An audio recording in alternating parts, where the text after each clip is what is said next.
ಸ್ವಾಮಿ ವಿವೇಕಾನಂದ ಅವರ ಜೀವನ ಚರಿತ್ರೆ. ಸ್ವಾಮಿ ವಿವೇಕಾನಂದರು ಭಾರತದ ಮಹಾನ್ ಸನ್ಯಾಸಿ, ತತ್ವಜ್ಞಾನಿ ಮತ್ತು ಯುವಕರಿಗೆ ಪ್ರೇರಣೆಯಾದ ಮಹಾಪುರುಷರು. ಅವರ ಮೂಲ ಹೆಸರು ನರೇಂದ್ರನಾಥ ದತ್ತ. ಅವರು 1863 ಜನವರಿ 12ರಂದು ಕೋಲ್ಕತಾ ನಗರದಲ್ಲಿ ಜನಿಸಿದರು. ಅವರ ತಂದೆ ವಿಶ್ವನಾಥ ದತ್ತ ವಕೀಲರಾಗಿದ್ದರು ಮತ್ತು ತಾಯಿ ಭುವನೇಶ್ವರಿ ದೇವಿ ಭಕ್ತಿಯುಳ್ಳ ಮಹಿಳೆಯಾಗಿದ್ದರು. ಬಾಲ್ಯದಿಂದಲೇ ನರೇಂದ್ರನಾಥರು ಬುದ್ಧಿವಂತರು, ಧೈರ್ಯಶಾಲಿಗಳು ಮತ್ತು ದೇವರ ಬಗ್ಗೆ ಹೆಚ್ಚು ಆಸಕ್ತಿ ಹೊಂದಿದ್ದರು.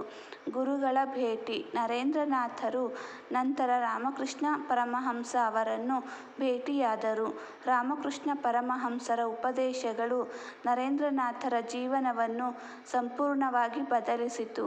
ನಂತರ ಅವರು ಸನ್ಯಾಸ ಸ್ವೀಕರಿಸಿ ಸ್ವಾಮಿ ವಿವೇಕಾನಂದ ಎಂಬ ಹೆಸರಿನಿಂದ ಪ್ರಸಿದ್ಧರಾದರು.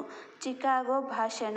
1893ರಲ್ಲಿ ಅಮೆರಿಕಾದ ಚಿಕಾಗೋ ನಗರದಲ್ಲಿ ನಡೆದ ವಿಶ್ವ ಧರ್ಮ ಸಮ್ಮೇಳನದಲ್ಲಿ ಅವರು ಮಾಡಿದ ಭಾಷಣ ಇಂದಿಗೂ ಪ್ರಸಿದ್ಧವಾಗಿದೆ.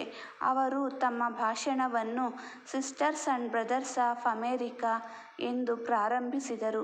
ಈ ಮಾತು ಕೇಳಿ ಸಾವಿರಾರು ಜನರು ಎದ್ದು ನಿಂತು ಚಪ್ಪಾಳೆ ತಟ್ಟಿದರು.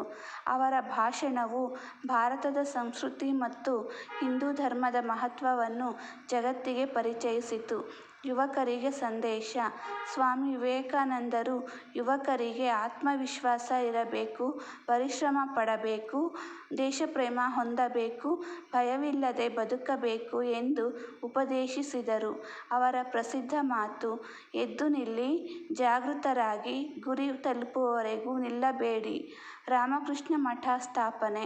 ಸ್ವಾಮಿ ವಿವೇಕಾನಂದರು ರಾಮಕೃಷ್ಣ ಮಿಷನ್ ಸಂಸ್ಥೆಯನ್ನು ಸ್ಥಾಪಿಸಿದರು. ಈ ಸಂಸ್ಥೆ ಶಿಕ್ಷಣ, ಆರೋಗ್ಯ ಮತ್ತು ಸೇವಾ ಕಾರ್ಯಗಳನ್ನು ಇಂದಿಗೂ ನಡೆಸುತ್ತಿದೆ. ನಿಧನ. ಸ್ವಾಮಿ ವಿವೇಕಾನಂದರು 1902ರ ಜುಲೈ 4ರಂದು ಕೇವಲ 39ನೇ ವಯಸ್ಸಿನಲ್ಲಿ ಮಹಾಸಮಾಧಿ ಹೊಂದಿದರು. ಆದರೆ ಅವರ ಚಿಂತನೆಗಳು ಇಂದಿಗೂ ಕೋಟ್ಯಂತರ ಜನರಿಗೆ ಪ್ರೇರಣೆ ನೀಡುತ್ತಿವೆ. ಸ್ವಾಮಿ ವಿವೇಕಾನಂದರ ಮಹತ್ವ. ಭಾರತದ ಆತ್ಮೀಯತೆಯನ್ನು ಜಗತ್ತಿಗೆ ಪರಿಚಯಿಸಿದ ಮಹಾನ್ ಸಂತ, ಯುವಕರಿಗೆ ಸ್ಫೂರ್ತಿ ನೀಡಿದ ನಾಯಕ, ಧರ್ಮ, ಜ್ಞಾನ ಮತ್ತು ಸೇವೆಯ ಸಂಕೇತ. ಸ್ವಾಮಿ ವಿವೇಕಾನಂದರ ಜೀವನ ನಮಗೆ ಧೈರ್ಯ, ಆತ್ಮವಿಶ್ವಾಸ ಮತ್ತು ಮಾನವ ಸೇವೆಯ ಪಾಠ ಕಲಿಸುತ್ತದೆ.